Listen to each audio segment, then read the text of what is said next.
Hello everyone, my name is Kayla Kittrell and this is my family tree, my peeps. So I'm going to go ahead and start with myself. As I said, my name is Kayla Kittrell. I have a bachelor's in holistic education from Mercer University, and I'm halfway done completing my master's in educational psychology, gifted and creative education from the University of Georgia, of course. I'm not married. I do not have any kids. I was born and raised in Columbus, Georgia. I was born in 1993, and I've lived there my entire life until I moved to Macon for college and now for my first 2 years of teaching. I am African American, Native American, and German, and I speak English and sign language. I'm going to continue on with my mother's side. Her name is Reese Lucas. She is a master's in nursing. Her specialty is maternal fetal medicine, which, in case you guys don't know, that's the specialist you go to if something is going wrong or may go wrong with your pregnancy. She is remarried, and I have one sibling, a brother, who's 10 years younger than me. He just turned 13. She was originally from Dayton, Ohio. She was born in 1971, and she relocated to Columbus, Georgia after her parents were divorced. Moving on to her parents, I only know of my maternal grandmother.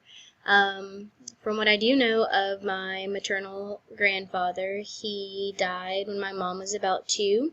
At that point, my grandparents were already divorced, and no one really talks about him. My grandmother did remarry, to which she had 2 more children with her second husband, but because he wasn't in my direct bloodline, I didn't include him in this family tree. But anyways, my grandmother's name is Maddie Goodnight. She was a nurse. She had 2 children, and then later in her original marriage, she is from Dayton, Ohio. She was born in 1950, and she's a Shawnee Native American. Her parents were Irene and Robert Bell. Irene went to nursing school. She had 6 kids. She lived in Ohio. She was also a Shawnee Native American, and a really interesting fact about Irene is that through all of her success as a minority in her time, she never acquired a driver's license.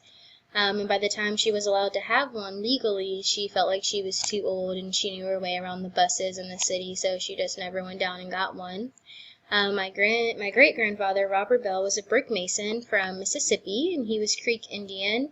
And the story behind how they met was he actually had family that lived up north in Ohio, and he got injured while in Ohio, and my great-grandmother was his nurse, and they married and had 6 kids, and he actually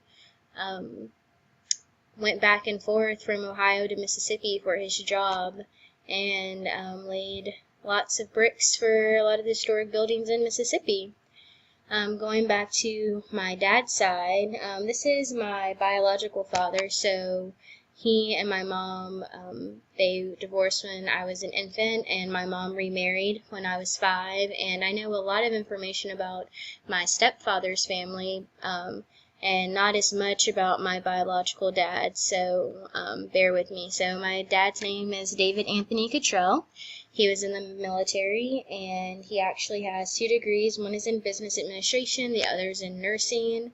That's how he and my mom met, in the same nursing program. But he's kind of put off nursing to the side, and he just focused on business. He is currently the CEO of AdCast Blue, which is a Wi-Fi company. He remarried, and I have 3 siblings, 1 brother and 2 sisters. He is from North Carolina. He was born in 1970, and he's African American and German. His parents are Rose C. Harrell and James Wesley Kittrell. They divorced. Rose is a retired federal director for the Drug Administration. And like I said, she's divorced. She has 2 kids. My dad has 1 sister. She was born in Hendersonville, North Carolina in 1949, and she's African American and Cherokee. I'm going to continue with Rose's side of the family. Her parents were Martha Cash and John Cash. Martha Cash was a stay-at-home mother. She had 15 kids, and they were from Tennessee. She was Cherokee Indian. John Cash was a General Electric worker for Tennessee Power. I'm not sure that it was called Tennessee Power at the time, but Tennessee Power nonetheless. And he was African American. Moving back down to my biological dad's dad, so my grandfather, James Wesley Kittrell. He was a basketball star at Indiana University. He's a salesman he was the first African American salesman for the Yellow Pages. He was born in Indianapolis, Indiana in 1945, and he's German and African American. His mother and father were Catherine Kittrell and John Wesley Kittrell. Catherine was a stay-at-home mother. She had 9 kids. She lived in Indianapolis her entire life until she died, and she was German. And my great-grandfather was John Wesley Kittrell. He is super cool because he made vinyl records, and they called him a press master. And he was one of not only the first African Americans to actually make vinyl records, but he was actually one of the best at his craft. And he has a massive collection of original records from all of the hits of his time that are supposedly worth like a fortune. And he too was born and raised in Indianapolis, Indiana. And that's about all I know of both sides. Like I said, unfortunately there's a lot of divorce in my family, so there are a lot of family trees and lineages that are kind of like pieced together and I guess like stuck on, and you know, different flowers bloom or whatever from our one tree. And we also have like a lot of adoption through cousins and stuff, but to give a most direct line of my bloodline, this is what I know. So I hope you guys enjoyed it, and I look forward to listening and learning about you guys. Thanks.